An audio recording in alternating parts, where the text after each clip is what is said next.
dia, boa tarde, boa noite, queridos alunos. Eu sou a professora Marina, aqui da equipe do Home Bio, e hoje nós vamos trabalhar o tema Energia, Fontes de Energia e Renovabilidade. Então, nessa aula, o que eu vou trabalhar um pouquinho com vocês é em relação, dar uma breve introdução, né, para falar o que é energia, quais são as fontes de energia que nós temos, como elas são categorizadas e como que a gente vai dispor cada uma dessas duas categorias, né? E como que funciona a matriz energética, tanto no Brasil quanto no mundo. Então, a gente costuma utilizar muitos eletrônicos no nosso dia a dia, como o celular que a gente coloca para carregar na tomada, ou então notebooks, computadores, televisão, até ferro de passar roupa, enfim, geladeira. A gente usa muitos eletrônicos, né? Mas vocês já pararam para pensar de onde que vem a energia que a gente usa? Então, primeiro a gente precisa entender o que é energia, né? Então, energia ela é um conceito um pouco abstrato, ela não tem uma definição exata, né? Então, não é algo muito quadradinho. Por quê? Porque a gente precisa entender energia como uma capacidade de um corpo produzir ação e ou movimento. Então, a energia ela se manifesta de muitas formas, né? Então, a energia pode ser calor, luz, movimento. Então, nós temos diferentes tipos de energia. Vocês já devem ter escutado a frase: na natureza, nada se cria, tudo se transforma, né?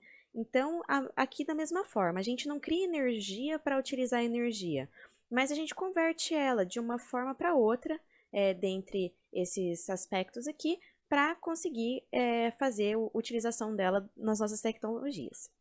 Então, como que um monitor pode brilhar no escuro, né? Um carro andar sozinho, um ventilador sem que ninguém mexa as pás? Então, todos esses objetos, eles vão fazer uso de alguma tecnologia, capaz de transformar um tipo de energia em outra, né?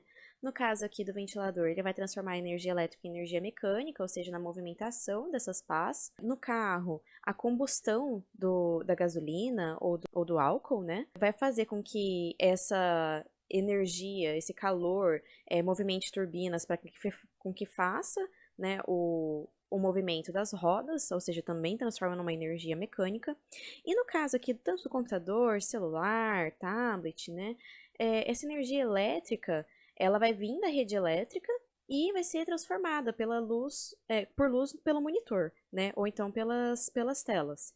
No caso do chuveiro também, quando você liga o chuveiro para tomar um banho quente, essa energia elétrica ela é convertida em calor, né? Então, falando já que essas diferentes fontes de energia que a gente tem, né? A gente pode ter elas de maneira natural, né? Como a força mecânica da água, a luz do sol e os ventos, que elas são repostas naturalmente, né?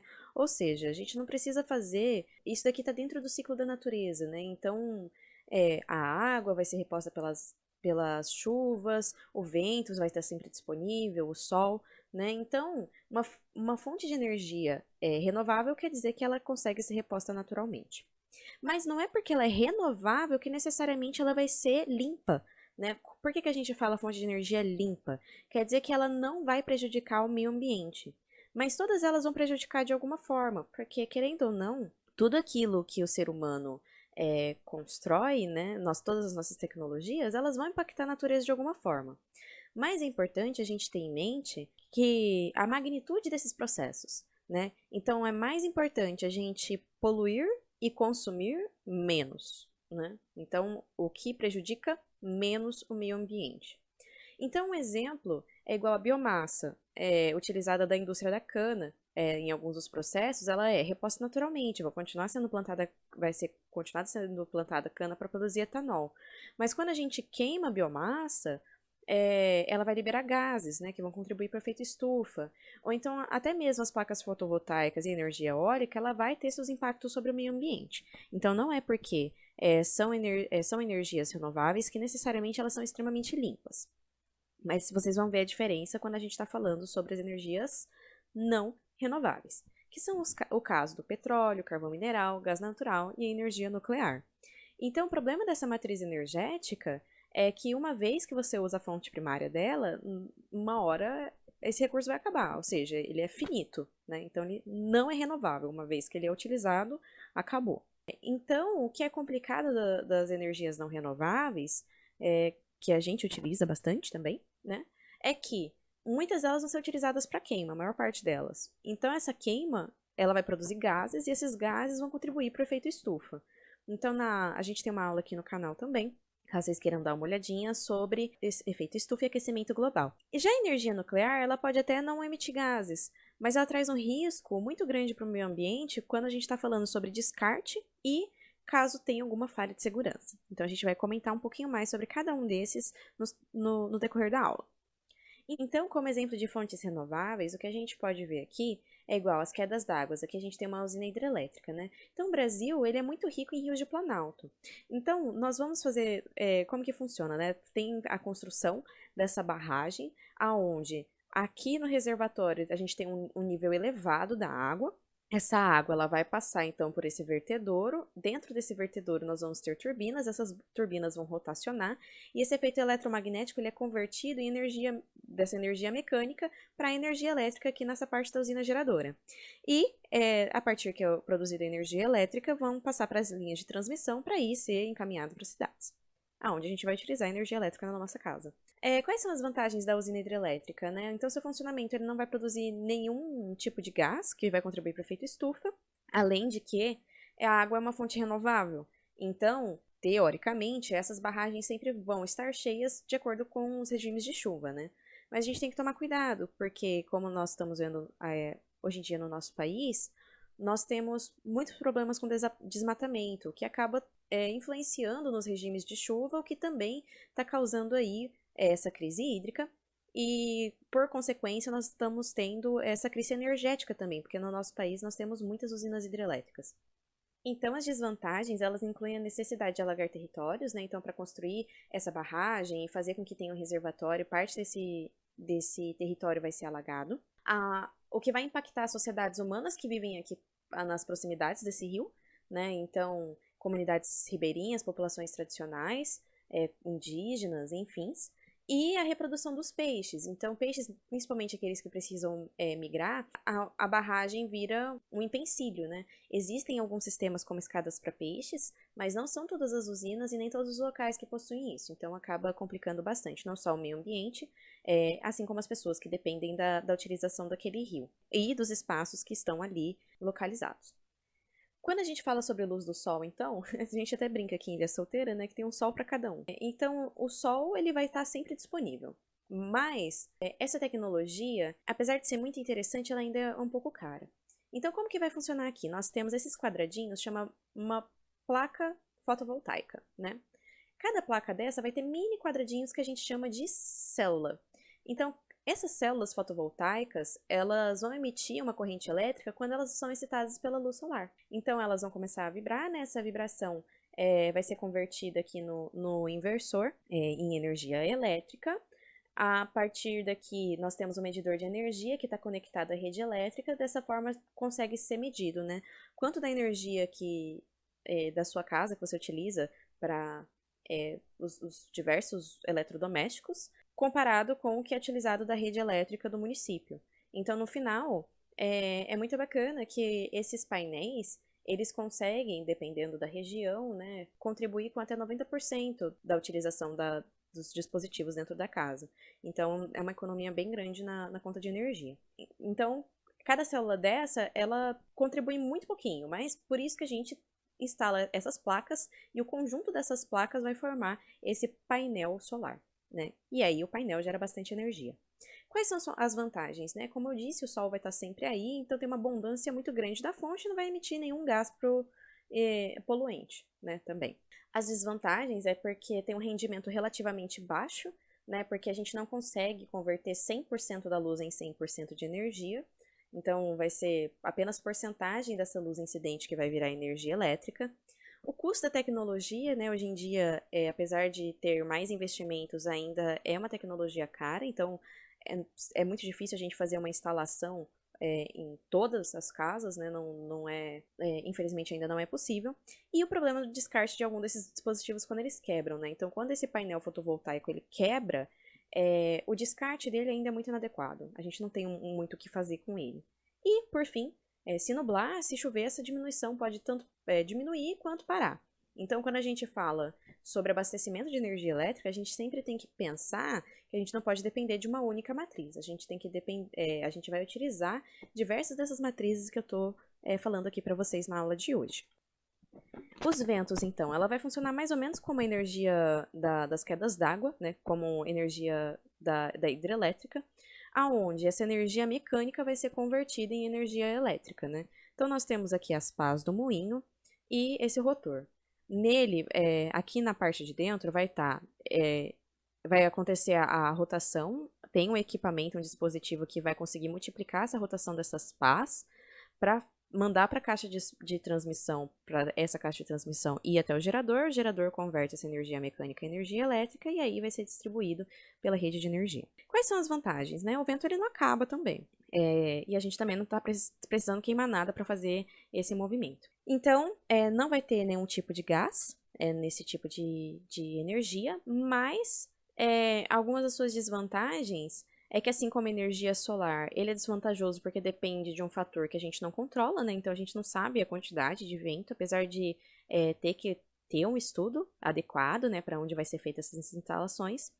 Assim como essa tecnologia é muito cara, então qualquer coisa que precisar fazer manutenção aqui ainda é muito custoso e faz muito barulho. Então não pode ter muitas moradias perto, né? Porque é um barulho muito alto, assim como também tem problema com acidente com as aves, né? Então, por isso tem que ser um local muito bem estudado antes de ser introduzido esses moinhos.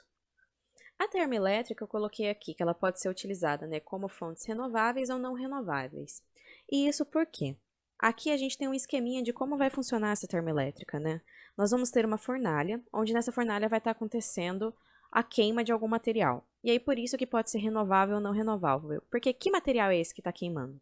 Pode ser a biomassa, que é oriunda do bagaço da cana, né, da indústria da cana, mas pode ser fontes não renováveis, como carvão mineral, gás natural, petróleo, né? Então essa está aqui queimando.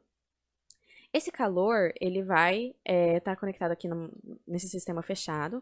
Então nós temos aqui uma caldeira, onde tem água. Essa água, ela vai do que ela chega a 100 graus Celsius, né, ela vai evaporar. Do que ela evaporar, ela sai para esse sistema e aqui ela vai ser pressurizada. Então, do que ela está em alta concentração aqui, essa água quente, ela vai fazer, esse vapor d'água, né, vai fazer com que essa turbina gire. Do que essa turbina girar, ela está conectada aqui com o gerador e aí essa energia mecânica vai ser transformada em energia elétrica. Com isso, nós temos aqui a parte de baixo que é o condensador, né? O condensador vai condensar essa água, ou seja, que essa água vai ser, esse local vai ser resfriado. Então, do que esse vapor d'água entrar em contato com um local mais frio, ele condensa, sendo que a água volta para o seu estado líquido e aí ela volta para esse sistema. Isso é só um esquema, né? Quando a gente fala de uma usina, a gente vai acontecer isso numa escala enorme. Então, nós temos aqui prédios de geradores, né? As turbinas, elas vão estar aqui, os tanques de resfriamento e afins. E aí, tudo isso vai ser distribuído pelas linhas de transmissão e aí chega na cidade. E as usinas nucleares, vocês já devem, não é tão comum no nosso país, né? Mas vocês já devem ter visto pelo menos nos Simpsons ou em algum outro desenho ou em séries, né? Então, as usinas nucleares, elas utilizam esse mesmo tipo de sistema, né? Só que o que vai esquentar a água não é nada que vai estar queimando, e sim a energia liberada pela fissão dos átomos. Então, pego átomos radioativos, né? Radioisótopos, e o núcleo deles é rachado, e aí ele libera muita energia de uma vez só. Então, são energias que elas são relativamente muito limpas, porque não está sendo gerado nenhum tipo de gás. Teoricamente, é utilizado a matéria-prima muito pouco que se precisa, mas, contudo, entretanto, né, os detritos gerados, seja o lixo atômico, ele é muito perigoso. Então, o seu descarte ele é muito difícil da gente fazer. Então, esse material, quando ele para de liberar energia adequada para a produção de energia, né, numa usina nuclear, o descarte dele ele é colocado em várias caixas de metal com diferentes densidades e ele vai ser enterrado ou então descartado no mar. Então, para vocês verem como que isso é complicado, né? Então, apesar de ser relativamente muito limpas, pode acontecer problemas tanto com lixo atômico quanto tragédias que podem, algum acidente dentro dessa usina pode escalonar para tragédias imensas, como foi em Chernobyl. Recomendo bastante vocês darem uma olhada no acidente de Chernobyl, é muito interessante de se estudar para ver como que escalonou para o tamanho dessa tragédia. Até hoje lá, o crescimento de plantas, a quantidade de animais que tem são muito poucos e eles vivem muito pouco também. Recentemente saiu uma matéria sobre cachorros em Chernobyl. Eles são altamente radioativos, né? Então, normalmente o cachorro vive aí de uns 10 a 15 anos. Esses cachorros que moram lá vivem no máximo 5 anos. Porque, infelizmente, eles estão extremamente intoxicados. Até hoje, lá não tem como ser habitado. E a energia atômica ela não é renovável, né? Porque uma vez que esse núcleo é rompido, ele nunca mais vai retornar ao seu estado original. Então, para finalizar essa aula, a gente vai falar um pouco sobre a matriz energética do Brasil e do mundo, né? Então, quando a gente compara a matriz energética brasileira, nós somos muito ricos na parte da questão de fontes renováveis, né? O nosso país ele é um dos que mais possui fontes renováveis como matriz energética principal. Porque a gente tem muitos rios de planalto, boa incidência solar, ventos, biomassa de vinda da indústria da cana. Então, como vocês podem ver, a maior parte da nossa energia elétrica ela é provinda da energia hídrica. Mas, mundialmente, não é bem assim que funciona. Então, para vocês terem noção, aqui, ó, que 60% da nossa energia vem de hidrelétrica, no mundo lá fora, ela equivale a 2% apenas. Então, mundialmente, a humanidade ela ainda depende muito de recursos não renováveis para alimentar suas demandas energéticas, né? E é muito importante com que haja mais investimento em energias em fontes renováveis, por conta que, como a gente já havia falado antes, né, as fontes não renováveis, uma hora elas vão acabar, além delas serem muito prejudiciais ao meio ambiente. Por isso, é importante a gente investir em tecnologias para conseguir melhorar e conseguir alimentar as demandas energéticas da nossa população. Bom, pessoal, a aula de hoje foi isso. Qualquer dúvida pode deixar aqui no chat. Eu agradeço. Até a próxima.